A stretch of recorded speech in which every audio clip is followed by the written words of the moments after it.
오늘 주신 우리 제목은 여호와 하나님 나의 하나님입니다.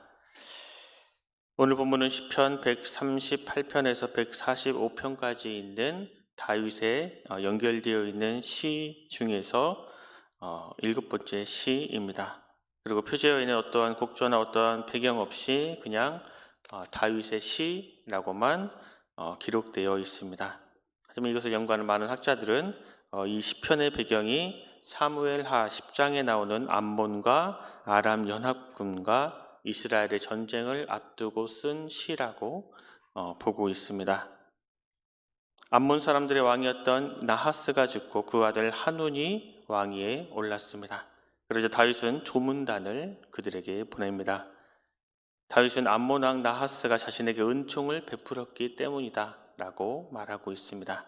그 은총이 정확히 어떤 내용인지 성경에 나타나 있지는 않습니다. 그런데 암몬 왕 한운의 신하들은 그에게 다윗 왕이 조문단을 보낸 것은 아버지 나하스를 공경해 보낸 것이 아니라 이 성을 엿보고 함락하기 위함이다라는 잘못된 조언을 합니다. 그리고 한운은 그 조언을 그대로 수용해 다윗의 조문단에게 모욕을 줍니다. 조문단의 수염을 강제로 깎아 버렸는데 그것을 또 절반만 깎아 수치를 줍니다. 그리고 옷을 양쪽 엉덩이가 보이기까지 자름으로 극도의 모멸감을 줍니다. 다윗은 그 사실을 알고 조문단에게 여리고 또 암몬에서 가장 가까운 도시에서 수염이 다 자란 후에 오라고 배려해 줍니다. 이러한 사실들을 다윗의 이러한 분노를 들은 한운왕은 두려움을 느껴 아람 사람과 소바 사람 2만 명, 그리고 마아가 사람 1,000명, 돕 사람 12,000명 등 총 33,000명의 용병을 고용했습니다. 그리고 이스라엘과 암몬, 아람의 연합군은 두 번의 전쟁을 벌이고 이스라엘의 큰 승리로 이 전쟁은 마무리가 됩니다. 다윗은 이와 같은 큰 전쟁을 목전에 두고 이렇게 고백합니다. 1절 말씀에 보면 나의 반석이신 여호와를 찬송하리로다. 그가 내 손을 가르쳐 싸우게 하시며 내 손가락을 가르쳐 전쟁하게 하시는도다. 다윗은 자신이 전쟁에서 승리를 할 수 있게 된다면 그것은 자신이 전략과 전술을 잘 짰기 때문이거나 이스라엘의 군사력이 월등히 컸기 때문이거나 혹 이스라엘 군인들이 용맹해 전투력이 뛰어났기 때문이다 라고 말하지 않습니다. 하나님께서 다윗 자신의 손을 훈련시켜 주셔서 전쟁에 익숙하게 해주셨고 손가락도 단련시켜 주셔서 전투에 익숙하게 해주셨기 때문이다라고 고백합니다. 즉 자신이 싸울 싸움이 단지 복수를 위한 싸움이 아니라 영토 확장을 위한 전쟁도 아니라는 것입니다. 그 싸움은 하나님의 백성이 하나님의 이름을 걸고 싸우는 성전이기에 하나님께서 다윗 자신의 손은 물론 손가락에까지 훈련시켜 주신다고 지금 고백하고 있는 것입니다. 또 다윗은 하나님에 대해서 이렇게 고백합니다. 2절 말씀에 보면 여호와는 나의 사랑이시요 나의 요새이시요 나의 산성이시요 나를 건지시는 이시요 나의 방패이시니 내가 그에게 패하였고 그가 내 백성을 내게 복종하게 하셨나이다. 다윗은 하나님께서 자신에게 사랑이 되신다고 먼저 고백합니다. 사랑은 계약 기간이 무한대인 사랑, 실패하지 않는 사랑, 그러한 사랑을 의미합니다. 그리고 요새는 안전한 장소, 또 산성도 쉽게 다가갈 수 없는 안전한 곳으로 강조하고 있습니다. 또 방패도 작은 것이 아니라 전신을 가리는 큰 것, 그만큼 하나님 안에서 자신은 안전하다라고 고백하고 있습니다. 다윗은 이렇게 하나님에 대해서 7가지로 표현하고 있는 것은 하나님의 보호하심이 부족함이 없이 완벽하고 완전함을 강조하고 있는 것입니다.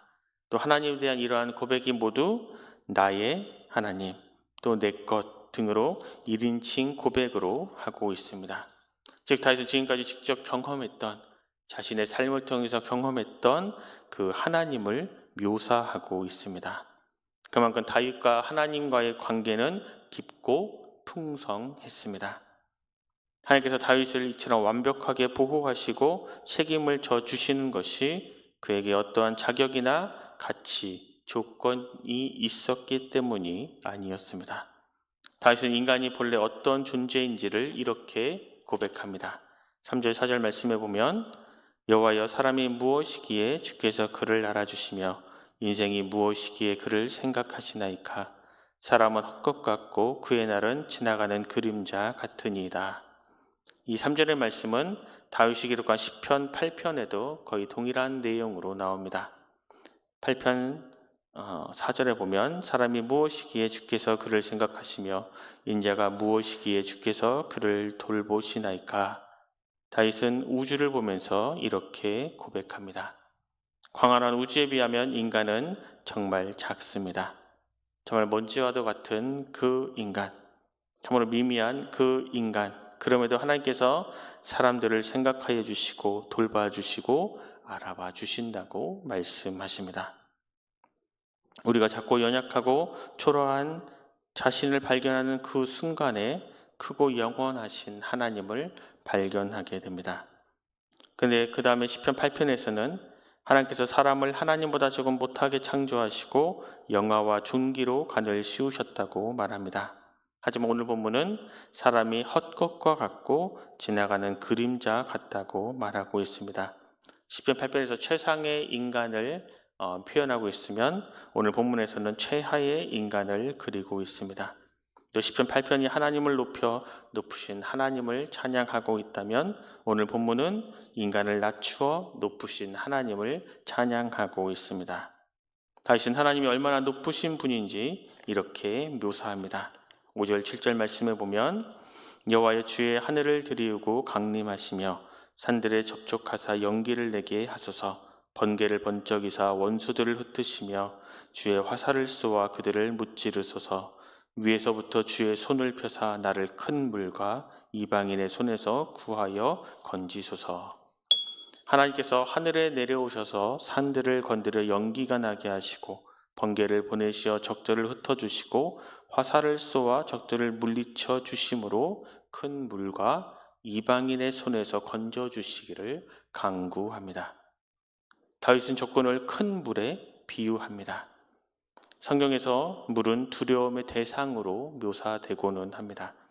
그래서 이사야서에 보면 내가 물 가운데로 지날 때에 내가 너와 함께 할 것이라. 강을 건널 때에 물이 너를 침몰하지 못할 것이며 라고 말씀하고 있습니다. 지금 적은 암몬과 아람 연합군, 즉 그 숫자만 연합군의 숫자만 해도 3만 3천 명, 결코 쉽게 이길 수 있는 숫자가 아닙니다. 그럼에도 다윗이 용기를 잃지 않고 이렇게 고백할 수 있었던 것은 하늘에 되시는 하나님이 계시기 때문입니다. 즉 물이 적에게 속한 공간이라면 하늘은 하나님께 속한 공간이라고 고백합니다.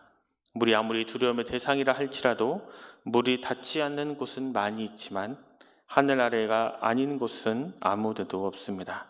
그래서 이 싸움은 이길 수밖에 없는 싸움이다 라고 고백하고 있습니다.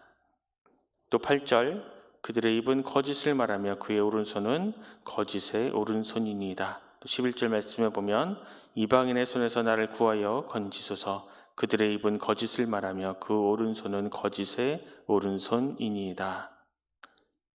다윗의 대적들은 지금 오른손을 들고 진실하겠다고 맹세를 하지만 거짓된 것만 말한다고 하나님께 고하고 있습니다.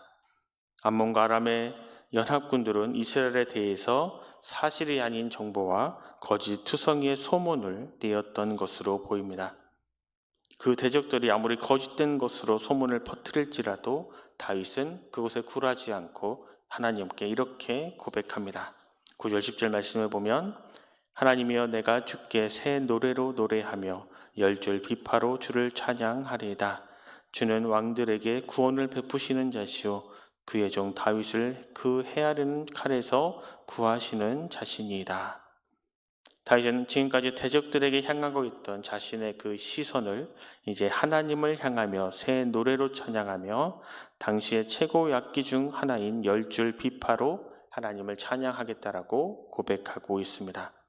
왜냐하면 구원하시는 분, 전쟁에서 이기게 하시는 분, 칼에서 건져 주시는 분이 곧 하나님이시기 때문이라고 고백합니다. 즉 하나님께서 승리하게 하셔야, 하나님께서 허락해 주셔야 승리할 수 있다라는 의미입니다. 이어서 12절부터는 이제 하나님의 도우심으로 전쟁에서 이기게 되면 그 백성이 어떠한 복을 누리게 되는지를 노래하고 있습니다. 12절에 보면 우리 아들들은 어리다가 장성한 나무들과 같으며 우리 딸들은 궁전의 양식대로 아름답게 다듬은 모퉁이돌들과 같으며 라고 고백합니다. 먼저 자녀들이 받는 복을 노래하고 있습니다. 아들들은 어린 나무에서 튼튼하게 자란 나무와 같다고 합니다.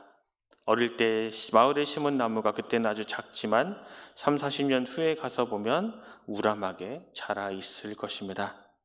아들들이 장성한 나무가 되었다는 것은 제 역할을 제대로 하는 아주 중요한 인물이 되었다는 의미입니다. 자녀들이 부모보다 더 뛰어나게 되기를 바라는 그 마음, 모든 부모의 공통된 소원일 것입니다. 그리고 하나님께서 그것을 허락해 주신다라고 말씀하고 있습니다. 그리고 딸들은 모퉁이돌과 같이 된다고 말합니다. 집을 짓는데 모서리에 위치하여 있는 이 모퉁이돌은 건축의 기준이 될 뿐만이 아니라 가장 중요한 돌입니다. 그리고 궁전을 짓는 모퉁이돌이니 아름답기까지 합니다. 장성한 나무와 궁정의 모퉁이돌은 하나님의 보호하심 속에서 평강을 누리는 백성들의 모습을 그리고 있습니다. 13절 말씀에 보면 우리의 곳간에는 백곡이 가득하며 우리의 양은 들에서 천천과 만만으로 번성하며 라고 노래합니다. 바로 풍성한 결실로 받는 복입니다. 백곡이 가득하다는 것은 심는 것마다 다 좋은 결실을 맺었다는 의미고, 양이 1000배와 10,000배로 불어났다고 하는 것은 모축업이 완성했다라는 의미입니다. 또 14절에 보면 우리 수소는 무겁게 실었으며 또 우리를 침노하는 일이나 우리가 나아가 막는 일이 없으며 우리 거리에는 슬피 부르짖음이 없을진대 노래합니다. 이 수소는 무겁게 실었다라는 것은 그만큼 소출이 많았다라는 의미입니다. 그리고 외적에 침입하는 일이 없었기에 수탈당하는 일도 없게 되었다라고 고백합니다. 이러한 은총을 받음이 어떻게 가능했는지 마지막 절 이렇게 고백합니다. 이러한 백성은 복이 있나니 여호와를 자기 하나님으로 삼는 백성은 복이 있도다. 앞부분은 감탄문입니다. 이러한 백성은 얼마나 복이 있는지요. 사실 자기 자신이나 자기 자녀가 잘되고 하는 일마다 잘되어서 복이 아니라 바로 여호와 하나님을 자기 하나님으로 삼는 사람은 이미 복된 사람입니다. 다른 사람의 하나님이 아니라, 누군가에서 전달된 하나님이 아니라 나의 하나님입니다. 성경의 하나님이 나의 하나님이라면 이미 모든 것을 가진 것이나 다름없는 복된 인생입니다. 다윗이 암몬과 아람 연합군과의 그 큰 전쟁을 앞두고 이렇게 고백을 할 수 있는 이유는 바로 하나님의 뜻이 자신의 뜻보다 훨씬 높고 큼을 잘 알고 있었기 때문입니다. 그 뜻이 자신을 통해서 이루어지기만 하면 자신은 물론 자기 백성들도 하나님의 그 풍성함을 경험하게 될 것이라고 고백하고 있습니다. 하나님의 뜻과 계획이 우리의 뜻과 계획보다 훨씬 높고 훨씬 더 넓고 훨씬 더 깊습니다. 그래서 하나님의 뜻이 우리를 통해 이루어지게 되면 우리는 하나님의 풍성함을 맛볼 수 있게 됩니다. 오늘 하루 하나님께서 우리에게 허락하신 우리의 삶의 자리에서 우리의 뜻이 아니라 하나님의 뜻이 우리의 삶을 통해서 이루어지는 그러한 귀하고 복된 삶을 살아갈 수 있기를 바랍니다.